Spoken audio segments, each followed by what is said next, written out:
BMW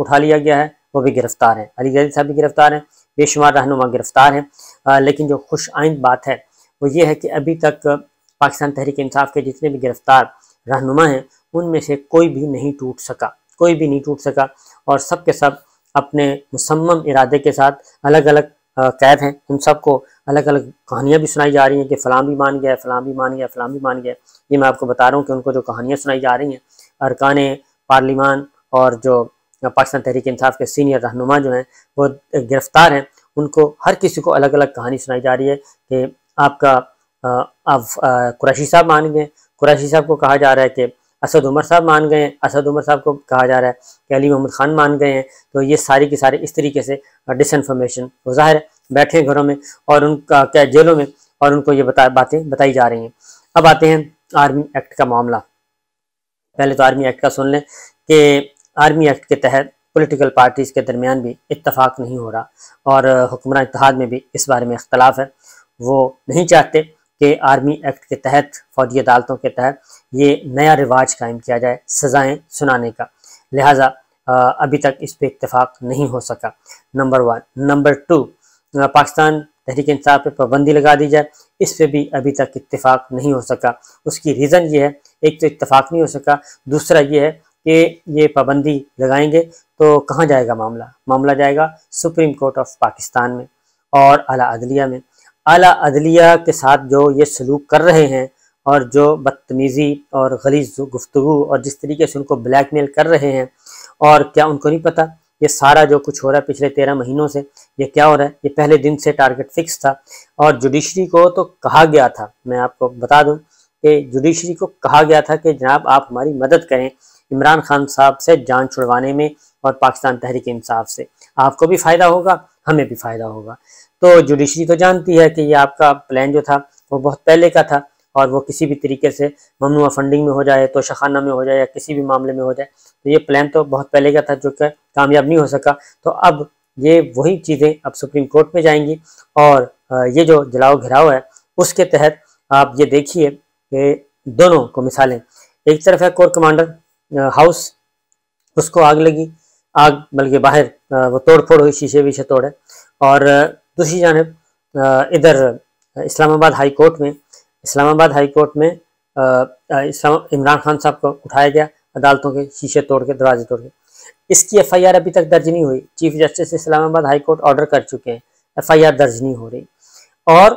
اتنا بڑا crime ہوا ہے۔ سپریم کورٹ آف پاکستان غیر قانونی گرفتاری قرار دے چکی ہے، سپریم کورٹ آف پاکستان اس کو غیر قانونی قرار دے چکی ہے، اور اس کے بعد کا جو ایکشن ادھر ہوا، ادھر عمل ہوا، رد عمل ادھر ہوا، اور اس رد عمل میں بھی بہت ساری چیزیں سامنے آ چکی ہیں، اور اگر اس کا فیئر انویسٹیگیشن ہو تو اس کے اندر سے بھی گلو بٹ برآمد ہوں گے، سرکاری غیر سرکاری گلو بٹ نکلیں گے، اور یہ سارے کا سارا پلان جو ہے عمران خان صاحب کو اٹھایا جانا تھا۔ عمران خان صاحب کو اٹھائے جانے کے بارے میں سب کو علم تھا، ٹاپ سے لے کے اور نیچے تک جنہوں نے اس کو ایگزیکیوٹ کرنا ہے سب کو پتہ تھا۔ آئی جی اسلام آباد کو پتہ تھا، آئی جی پنجاب کو پتہ تھا، سی ایم پنجاب نقوی صاحب کو پتہ تھا، اور ان کو پتہ تھا۔ اس کے بعد ٹاپ سے اگر آپ نے آرمی چیف، کیونکہ یہ اٹھایا ہے کوئی پولیس نے تو نہیں اٹھایا، نہ ہی نیب نے اٹھایا ہے، وہ تو مان گئے۔ اب اس میں ہماری ادھر ملٹری سائڈ سے بھی ان کو بھی ٹاپ سے سب کو پتہ تھا۔ جب یہ سارے کو پتہ تھا اور یہ بھی اندازہ تھا کہ یہ رد عمل بھی آئے گا، تو اس کے لیے ایس او پیز کے طور پہ کیا کیا؟ ایس او پیز کے طور پہ تو ہائی الرٹ ہونا چاہیے تھا، لیکن ایسا کچھ نہیں کیا گیا، نمبر 1۔ نمبر 2، اس کے بعد یہ ساری کی ساری سیکورٹی وہ غائب ہو گئی۔ کور کمانڈر ہاؤس لاہور جو ہے اس کے ساری گرد و نواح میں ملٹری بھی اور سول بھی ساری سیکورٹی غائب ہو گئی تھی۔ نمبر 3 جو چیز ہے وہ کچھ چیزیں اور بھی سامنے آ گئی ہیں، وہ یہ کہ پاکستان تحریک انصاف کے اندر بھی کچھ ایسے عناصر ہو سکتے ہیں جو کہ پاکستان تحریک انصاف یعنی کہ عمران خان صاحب کے ویل وشر نہ ہوں، اور وہ اندر ہی سازشوں کے تانے بانے بن رہے ہوں، اور انہوں نے بھی یہ حرکت کی ہو اور ان کے بھی علم میں ہو کہ آج عمران خان صاحب نے گرفتار ہونا ہے اور یہ کام ہونا ہے۔ 3 ایلیمنٹ یہ ہیں۔ اس کے بعد خود اپنی سیکورٹی جو ہے ملٹری سائڈ کی وہ بھی اس دن موجود نہیں تھی، اور جس طریقے سے کور کمانڈر کو بیک سائڈ سے جانا پڑا وہ بھی ایک اہم سوال ہے۔ یہ بہت ساری چیزیں ہیں جس کی وجہ سے یہ نہیں کہا جا سکتا کہ جناب پھر یہ ہے کہ عمران خان صاحب گرفتار، اور اس کے ساتھ جو مین لیڈرشپ ہے وہ بھی گرفتار، اور کمیونیکیشن کے جتنے بھی سارے سسٹم ہیں وہ بند تھے، فیس بک بند، انسٹاگرام بند، سب کچھ بند، یوٹیوب بند اور انٹرنیٹ بند، سب بند، خبر کوئی نہیں آ رہی تھی، یہ سب کچھ ہو رہا تھا۔ تو پھر بغیر کسی انویسٹیگیشن کے، بغیر کسی تحقیق کے، پھر کل جو 40 دہشت گردوں کا کہا گیا وہ کہیں نظر نہیں آئے۔ تو ایک نیریٹو بنایا جا رہا ہے، وہ چیزیں آہستہ آہستہ سامنے آ رہی ہیں، تو اس میں بہت سارے لوپ ہولز ہیں جس کی وجہ سے یہ معاملہ آگے بڑھتا ہوا نظر نہیں آیا۔ اسی لیے اب عالمی سطح پہ بھی ریئیکشن آ رہا ہے اور کوئی بھی نہیں مان رہا۔ اب جو ڈیولپمنٹ ہوئی ہے کل گزشتہ رات جو ڈیولپمنٹ ہوئی ہے، کچھ تو وہ گئے تھے شوکت خانم ہاسپٹل عمران خان صاحب، اور وہاں پہ ان کو مسئلہ تھا معدے کا، تو اس کو ہم اسی طرح مان لیتے ہیں، لیکن میں سمجھتا ہوں کہ شوکت خانم میں جا کے ان کے کچھ رابطے ہوئے ہیں اور کچھ ملاقاتیں ہوئی ہیں، کچھ پیغامات دیے گئے ہیں۔ Army chief general Asim Munir صاحب کو بھی ان کے جو رفقا ہیں انہوں نے بھی ان کو ٹھنڈا کرنے کی کوشش کی ہے کہ غصے میں ایسا کچھ نہیں ہوتا، غصہ کم کریں، اور امور معاملات جو ہیں وہ اس طریقے سے چلاتے ہیں۔ تو چیزیں برف اس طرح سے تو نہیں کہ برف پگھلی ہے، لیکن یہ ایک انٹرنل ہلکا سا ایک رمق پیدا ہوئی ہے۔ دوسری طرف عمران خان صاحب کی بات ہوئی ہے قومی سلامتی کے سابق مشیر جان بولٹن سے، امریکی سلامتی کونسل کے جو سلامتی کے مشیر ہیں ان کے بات ہوئی ہے، اور ان کے ساتھ بھی جو گفتگو ہے وہ یہ جو انٹرنیشنل لیول پہ عمران خان صاحب کے بعد ایک محاذ بنانے کی کوشش کی جا رہی تھی، اور خاص طور پہ بلاول بھٹو اور یہ ساری موجودہ جو ہماری پولیٹیکل پارٹیز ہیں، لیڈرشپ ہے، وہ ایک خاص نیریٹو کے ساتھ آگے بڑھ رہے تھے اور عمران خان صاحب کے بارے میں پروپیگیٹ کر رہے تھے۔ تو قومی سلامتی کے سابق مشیر جان بولٹن سے عمران خان صاحب کی ملاقات جو ہے یہ بھی ایک غیر معمولی ملاقات ہے، ٹیلی فون پہ رابطہ، یہ غیر معمولی رابطہ ہے، اور اس میں بھی برف پگھلی ہے، کیونکہ یہ جو معاملات ہیں کہ میں پہلے بھی کہہ چکا ہوں کہ 90-80 کی دہائی نہیں ہے، یہ 2023 ہے، اور 2023 میں یہ ممکن نہیں ہے کہ آپ مقبول ترین لیڈر کو اب آپ وہ دور چلا گیا کہ گریبان سے پکڑتے تھے اور کسی کو ہتھکڑی لگا دیتے تھے، کسی کو کچھ کر دیتے تھے، وہ اب یہ دور نہیں ہے۔ یا اپنی گریبان سے پکڑ کے ان کو گرفتار کر کے دیکھ لیا، اس کا رد عمل بھی آ گیا، اور ابھی تک آپ کو معلوم ہے تمام انٹیلیجنس اداروں کی یہ رپورٹس موجود ہیں کہ ابھی معاملہ تھما نہیں ہے، لوگ غصے سے بھرے ہوئے ہیں، لوگوں نے کوئی بات سننے کے لیے وہ تیار نہیں ہے، اسی لیے چیزوں کو سنبھالنا چاہیے۔ اس کے بعد ایک اور کام ہوتا ہے جی، زلمے خلیلزاد صاحب کا انٹرویو۔ زلمے خلیلزاد کا انٹرویو ڈان میں شائع ہوا ہے، اور وہ اس سارے معاملے کو بہت کینلی آبزرو کر رہے ہیں، اور انہوں نے پھر یہ کہا ہے کہ میں عمران خان یا کسی کا ایجنٹ نہیں ہوں، نہ ہی کوئی لابیسٹ ہوں، لیکن جو میں دیکھ رہا ہوں اور جو پاکستان کے مفاد میں ہے اور پاکستان کے حق میں ہے اور اس ریجن کے حق میں ہے، اس کے دیکھتے ہوئے یہ ممکن نہیں ہے کہ آپ عمران خان صاحب کو آؤٹ کر دیں۔ اس لیے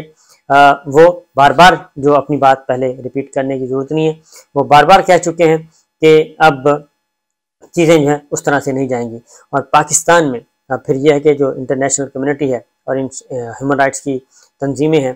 وہ اب یہ بھرپور طریقے سے کہہ رہی ہیں کہ پاکستان میں جلد سے جلسوں کی، ریلیوں کی، سیاسی ایکٹیویٹیز کی اجازت ہونی چاہیے، کیونکہ اس وقت تو پاکستان میں مکمل طور پہ پاکستان تحریک انصاف پہ مکمل طور پہ بین ہے، پولیٹیکل ایکٹیویٹیز ہر طرح سے۔ تو یہ ہے چیزیں، اور جیلوں میں جو لوگ قید ہیں وہ سخت مصیبت کا شکار ہیں،